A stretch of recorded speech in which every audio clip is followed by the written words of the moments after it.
guys, assalamualaikum warahmatullahi wabarakatuh. Salam sejahtera bagi kita semua. Apa kabar hari ini? Semoga kalian yang nonton ini dalam keadaan sehat walafiat.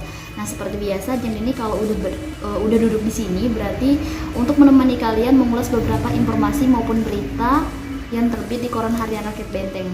Hari ini kan hari Kamis 10 Juni 2021. Nah, ada apa ya di Benteng hari ini? Maaf juga kalau suara jam ini hari ini kurang fit. Jadi bagi kalian di luar sana untuk selalu jaga kesehatan agar terhindar dari yang tidak diinginkan seperti sakit, apalagi sekarang lagi corona COVID-19, jadi harus jaga kesehatan dan memenuhi protokol kesehatan. Untuk berita utama hari ini di halaman utama Rakyat Benteng, yaitu ada 8 saksi ahli dari 3 kementerian diperiksa. Dilaporkan dari Karangtinggi bahwa Satuan Reserse Kriminal atau Reskrim ini di Polres Bengkulu Tengah terus menyelidiki kasus retribusi tenaga kerja asing pada Dinas Tenaga Kerja dan Transmigrasi. Mungkin kalian di luar sana, di rumah, dimanapun kalian berada, mungkin udah tahu untuk kasus ini. Nah, kemarin itu sebanyak 8 orang saksi ahli dari 3 kementerian dimintai keterangan. Nah, Kapolres Benteng AKBP Ari Baroto SIK MH ini melalui Kasat Reskrim itu Iman Paluki STRK SIK mengatakan bahwa 8 orang yang dimaksud yakni 3 saksi ahli dari Kementerian Dalam Negeri, 2 orang dari Kementerian Keuangan, dan 2 orang dari Kementerian Tenaga Kerja.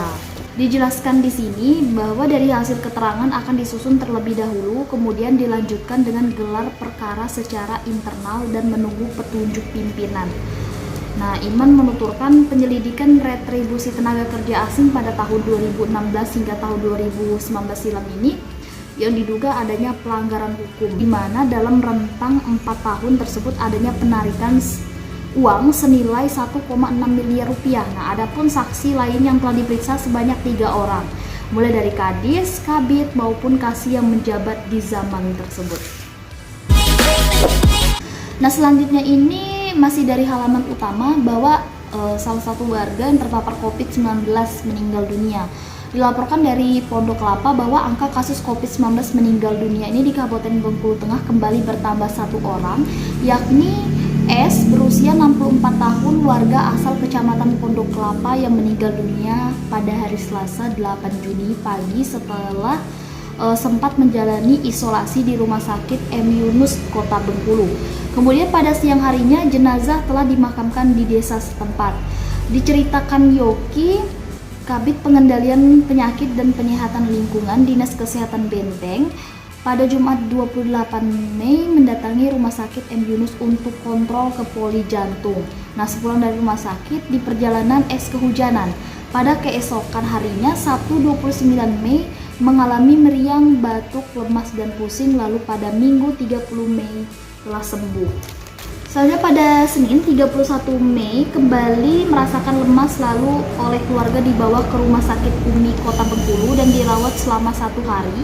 Dari hasil rapid test, S dinyatakan reaktif lalu dirujuk ke Rumah Sakit M. Yunus, Kota Bengkulu. Kemudian tepat pada Jumat, hasil swab PCR keluar yang menyatakan positif terpapar COVID-19. 4 hari kemudian, tepatnya Selasa 8 Juni, S dinyatakan meninggal dunia oleh tim medis. Yoki juga mengungkapkan pada Sabtu 5 Mei petugas kesehatan mendatangi kediaman S untuk melakukan tracking. Alhasil terdapat 13 orang yang pernah kontak.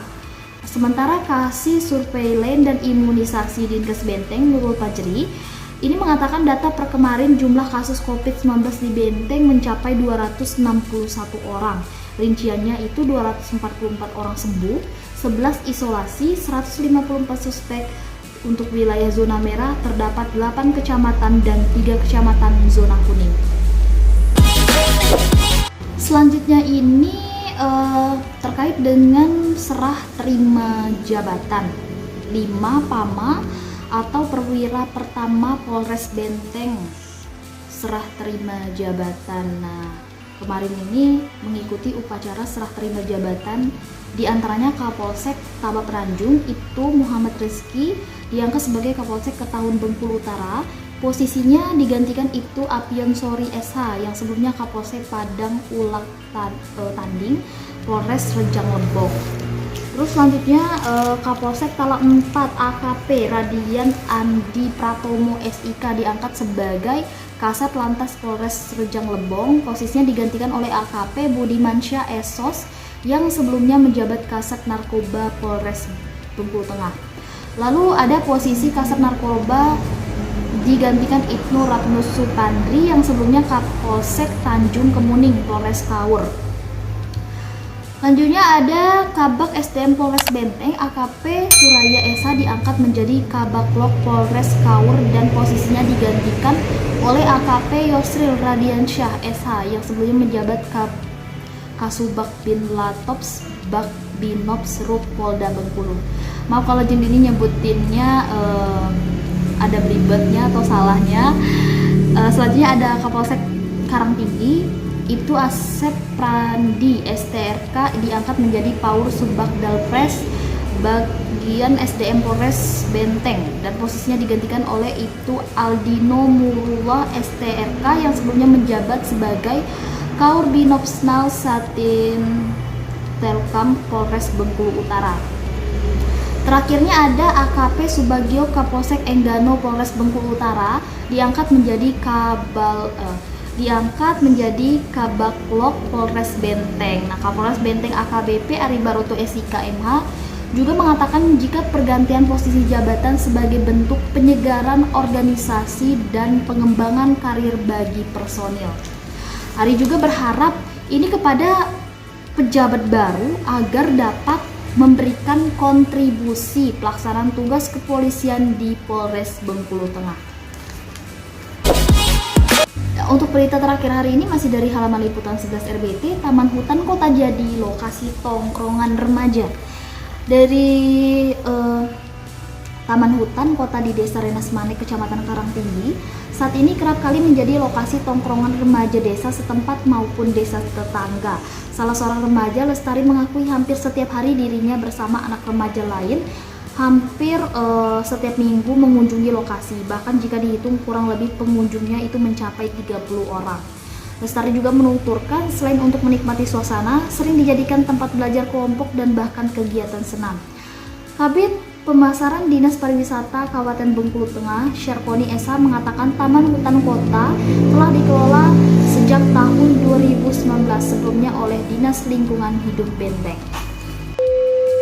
Itulah tadi beberapa informasi maupun berita yang terbit di Koran Harian Rakyat Benteng. Untuk lebih lengkapnya lagi, kalian juga bisa berlangganan koran dengan cara menghubungi karyawan yang bertugas atau datang langsung ke kantor Harian Rakyat Benteng.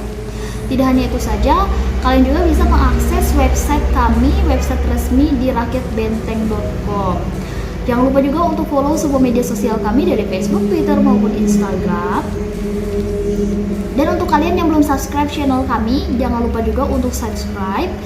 Dan yang sudah subscribe, jangan lupa juga untuk like, share ke semua media sosial yang kalian punya, dan aktifkan notifikasinya agar setiap video yang kami upload kalian orang pertama yang menontonnya. Saya Jeng Dini dan kru yang bertugas mengucapkan terima kasih dan wassalamualaikum warahmatullahi wabarakatuh.